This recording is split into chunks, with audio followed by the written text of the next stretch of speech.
बगिया में खिलेला बेलिया त खूबे कचन रखिले हाथावाला फावेले मलिनिया सबरे फुलवा लोढ़बी हाथावाला फावेले मलिनिया सबरे फुलवा लोढ़बी धीरे रहो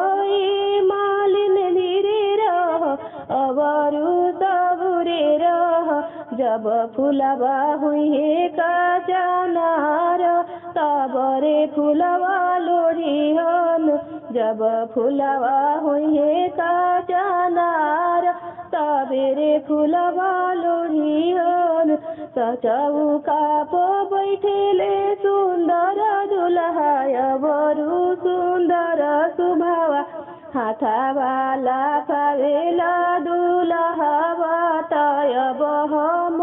बियहबी हाथावाला फावेला दुल्हा तयब हम बियहबी धीरे रह दुल्हा धीरे रह बरू सबरे रह जब पापा करिए कन्यादान तबरे तू बियहबी जब पापा करिए कन्यादान तबरे तू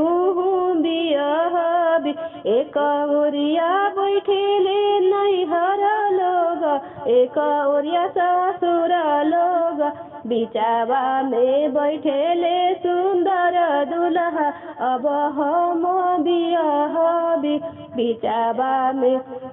बैठेले सुंदर दुल्हा अब हम बियहबी हंसई त उठेला ससुर लोग रोई त नैहर लोग ताली ठोकते उठेले सुंदर दुल्हा अब हम बियहबी ताली ठोकते उठेले सुंदर दुल्हा अब हम बियहबी।